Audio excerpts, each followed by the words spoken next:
Well guys, last episode we put the motor in the car and buttoned it all up so we could bring it down here to work. Still a lot of work to be done, but we need to get this motherfucker going. Welcome to VTEC Academy. We're about to get to school. So we got our K23 head bolted to our K20 block. By the way, if I had to do this over, I'd use a K24 block because that would give me a little bit more room between the intake on the turbo and the rear mount. Right now, it's overlapping about that much, which means I'm going to have to flatten the tube out a little bit, which is kind of a pain in the butt. Anyway, that's for another episode. We need to get this thing running. So we got a long list of stuff to do. I want to get the e-brake working. We don't have any cables in it. We need to change the exhaust. We need to build a downpipe. We need to mount our intercooler, so we're going to have to make stuff for that. We need to figure out how to get this radiator in here. Although this may not be the choice. It looks like it's going to interfere with our throttle body. Maybe if we take these off, mount on the front. Anyway, that's all for a discussion later on.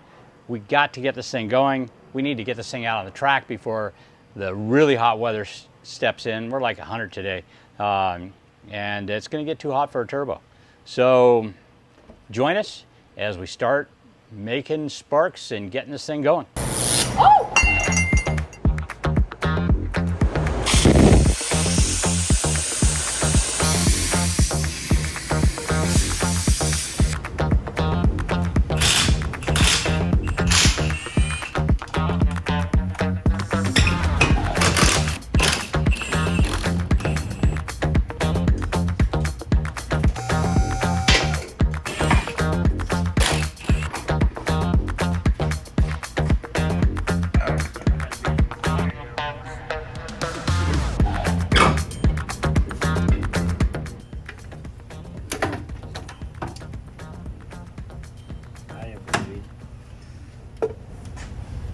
Like a glove. We need a half-size, half-tall radiator. a quarter size radiator. So, yes, a quarter size, about 10 inches thick. Radiator moved over to right there as much as possible, off center, and then you do You have to put the intercooler in front of the radiator. whatever you call that, a double backdoor, Heyo. cross flow intercooler with the double back that's mounted in front, so it's like takes up the whole thing. But pipes can come in over here, so you come in and come out.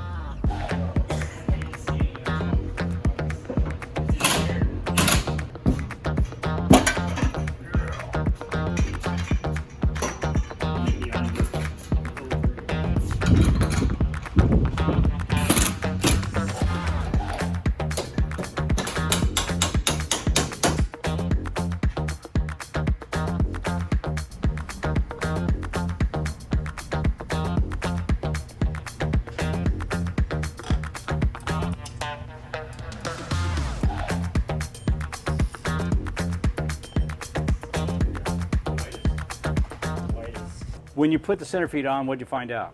Oh, it was totally into the, not only the fan, but even if we made the fan a pusher, it would have been into the radiator core. Into the radiator? It just was not happening. Got it. So what we then thought about was using a different radiator. Where'd the tuck one go? The tuck radiator.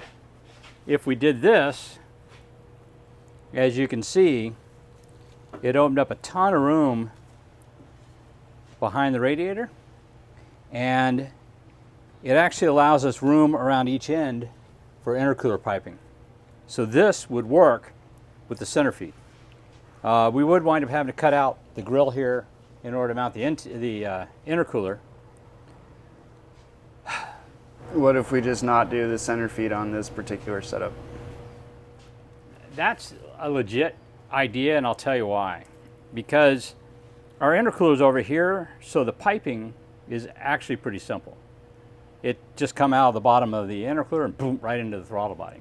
So we come into the intercooler. Lots of torque. Yeah, we come into the intercooler, drop down, boom. And that allows me to test that radiator, that half radiator, see if it actually is enough to cool this car on the track, because I'm kind of curious. I know these are. And we can always switch to this later. But when you really look at it, those really aren't that much bigger than they are, but they aren't. Yeah, overall, you're talking about You get maybe 20% bigger, 25% bigger. Yeah.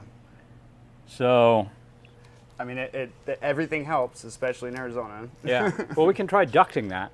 Just to make sure the air is either going through the intercooler or through the radiator and nothing else. So, I say we ditch this for this particular one and go with a normal throttle body and just see what we get. We already have it set up for the half size. Yeah, tabs. yeah. I fabbed up the mounts and everything. When you know, yeah, it'd be a lot more fabrication to do it the other way. This will get us done quicker. So let's go ahead and do that. I think we'll take the center feed though, and there's a car that has a lot more front end room is the CRZ. So I think we'll move it over to the CRZ project. I'm only a little irritated, but I think in the end this will actually make it a little bit quicker. And luckily I made the lines so they could reach either place with the throttle body. So what's coming up next is we're going to go ahead and put the plate back on the bottom the way it should be to begin with. Throttle body on.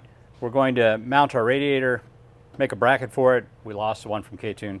And then start fabricating our tanks for the intercooler so we can both mount it and route all the cooling, all the intercooler lines. I'm still irritated about not using center feed, but that's okay. Number of loads.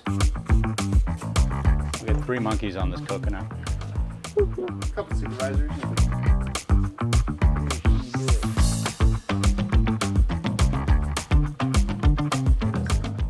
I don't know if there'd be enough plumbing room because you could have the end tank and have your charge pipe come in like right about there. So your outlet could come out and around and go above it. So you got to have like a little jaunty angle, of course. Oh, okay. Yeah. That tube can come out and go in there. Oh, and then yeah. that tube can go right through the hood. What hood? This turns sideways. Put the tank on the bottom, have the inlet on the bottom, and just come out the top right into the throttle body. I'm doing the e-brake kits.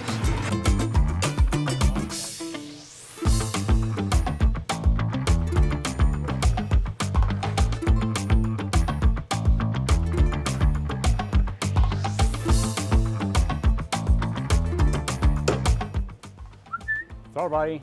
Here, throttle body, throttle body. Here, throttle body.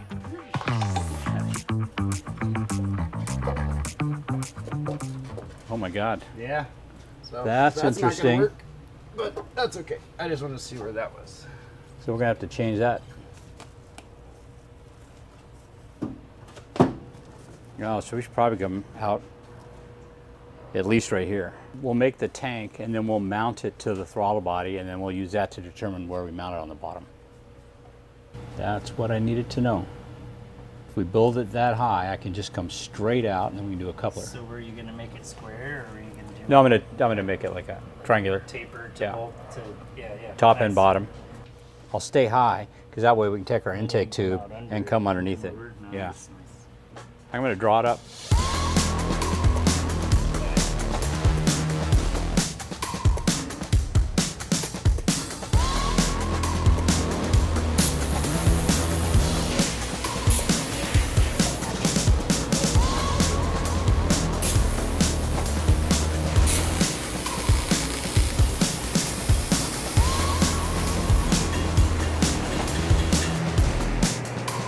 We're running all the stock stuff on this RDX turbo, so it's internally wastegated. So part of our thing was we had to make sure that would open and close, and it does.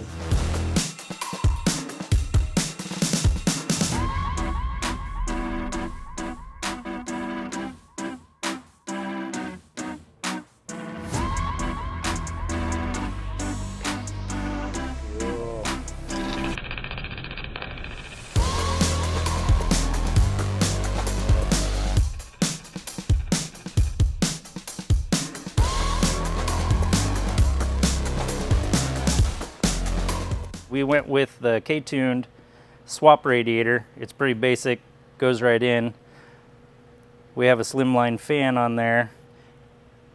We were gonna run our center mount throttle body, but decided not to, so we made a block off plate for right now that has our map sensor and intake air temps that will be mounted down under there like that. I have a lower hose already for our radiator. It's a K-tuned hose, but we're gonna have to go with a custom hose up here, and as you can see, we worked a lot of different things into here. We decided to go with a half-core radiator and mount the intercooler on the other half, so from the front it looks like a sleeper, because it looks like you have an air conditioning condenser and a radiator down in there. Nobody will ever know. Brian designed these end tanks on the software, and we cut them out, and well, it was a collaboration. John from Full Race, Chris Sadowski from his shop, and Casey from Hasport helped weld all this together. And it's basically all just for packaging. Our hood clears ever so perfectly. This is notched down so our upper radiator hose will come through here ever so perfectly. And we put the lower tank is kind of off to the one side just for clearance, because we basically had to get around the shift mechanism. So we have just enough clearance right there. And so now we're still working on the actual cold air intake tube, and there we go. We have a wastegate or a blow-off valve now, so we can figure out where to put that in there. And our intake will come around through here and draw cold air from down there. Also had to modify this upper water housing, because this tube was coming out straight, and it just put the rubber hose right into our throttle body, but now there's just a perfect amount of space. Still have some heater lines to route, but I feel that we're gonna wait till we get our intake tube in there so we can tell exactly how and where we need to run those. That's all I have to say about that. Another thing we had to do is build our own downpipe. So I bought this. This is kind of a do-it-yourself kit. Yes, it is. Yeah. So essentially what we have is a flange we made, cut out of stainless. It has to have room for like a ring that pops out in there. So this bolts on nicely to the back. It's 3-inch, so we should be able to get 3-inch pipe in there. We needed to make a tight turn, so we bought a 3-inch donut. We're gonna cut this at about 110 degrees probably, and that should bring it out and start it down, yeah, nice and snaky close. I got a piece of 3-inch U-bend stainless, and we also cut a bunch of flanges to bolt everything together as well. We'll need to make gaskets for it. I wonder if we can buy them. We should be able to buy them.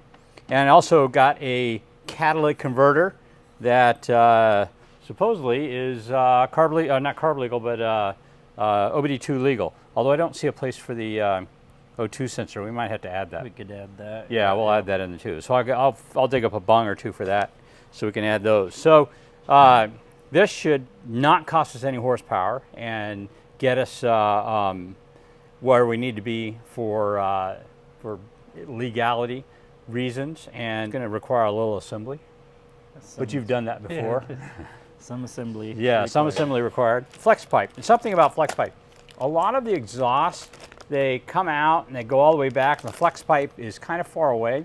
And I find that doesn't work very well, because what winds up happening is when you have a long exhaust, a little bit of engine movement means a lot of movement at the end of the... Exactly, it's like that. It's chopping over here instead of right where it pivots. So we're going to make it down as it goes past the intermediate shaft. We're going to put our pivot right there so that it's kind of like at the rear motor mount. Right, yeah, the rear motor mount where it actually is pivoting. The motor rocks off of the right and left mounts, and the rear mount kind of pulls it, but having it nice and close will mean only a little bit of flex, and that should help this last longer. Again, a lot of companies put it way far away, and these things break really quickly. Yeah. So, especially if you have a bad motor mount. Exactly. Yeah, that's exactly right. Things just start moving too much. And by the way, a good solution if you have are braking headers and stuff like that, or you can hear them hitting the bottom of your car, is get stiffer mounts. We're going to have moderately stiff mounts in this, and that should help out as well. All right. Cool. Cool. More stuff to do. Let's assemble. It won't fit in between all this stuff. We'd have to cut that nub off of that.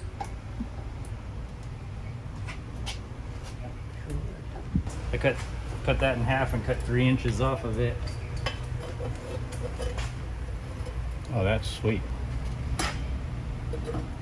Dang, I was hoping to get it up there. Yeah, Oh, well. I know. Well, we could cut that off and try it. That would be better. Well, the other option would be to go 2 straights and use the 90. But we'll just do it like this. And then we'll just put the cat right there.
Basically, we have finished everything. We just have a few minor things to do. Put the rear tip on. We're gonna have to shorten the exhaust a little bit to do that. We have a different tip. Instead of the God's Snow or God's Now one, which is a crack up of a name. I think it's pretty much a ripoff of Godspeed, because what would be faster than fast would be now, have it immediately. Yeah.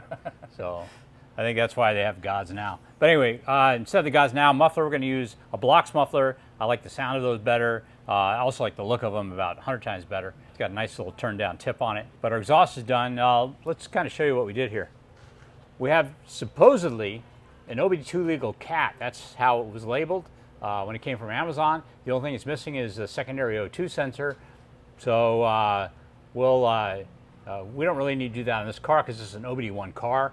And to follow federal law, it just needs to have the OBD1 emissions. So I feel pretty good about the emissions we have on it. Let's drop her down, take a look at the top. Have to put our O2 bung on there. Or O2 what? Bung. What's in your hand? It's a bung hole. Well, no, this is the bung. I need to make a hole for my bung. Yeah, It still needs a bung hole. that's right. Well, it's got a hole in it. I am the great Cornholio! We have our exhaust. We just need to add the O2 sensor bung for it. The battery tray Oh yeah, and still clear the battery tray. goes in, so So it'll be right there. put the O2 Nice and somewhere close. It should there. light off quickly. All be good. This is going to be our intake. The tube's going to go down here, so we're going to get cold air down below. This I have another piece and then some modification at the bottom. That'll sit like that, and we'll make a bracket for it to hold it in place. Put a nice big bell mouth on it and a Blocks filter. For the upper radiator hose, we actually made one that used aluminum pipe to connect it over. Oh, you know what we do need to do? We need to do our We just got our blow-off our valve. blow-off valve. So we do need to add that. Gonna reroute the blow-off valve back into our intake air tube, so it's emissions legal.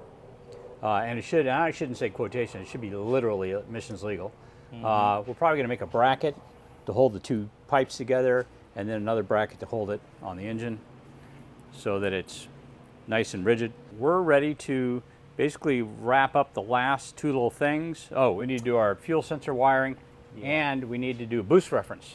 Oh, yeah, yeah. Boost reference to our fuel pressure regulator, because when you have boost on a K-Series, you do boost reference the fuel pressure regulator. Next episode, we're gonna fire this puppy up. I just got a little bit of wiring left to do, figure out where I'm gonna put the 2 solenoid controls for the turbo, and then we're gonna fire it up and get a dyno appointment. So this thing turned out really nice. You did a good job. You and Brian did a fantastic job with it. I'm sure Brian thanks you too. But it looks great. Like and subscribe. You know somebody that's interested in turbos, why don't you pass the information on to them. And we'll have more turbo information for you next time. Thank you very much for joining us.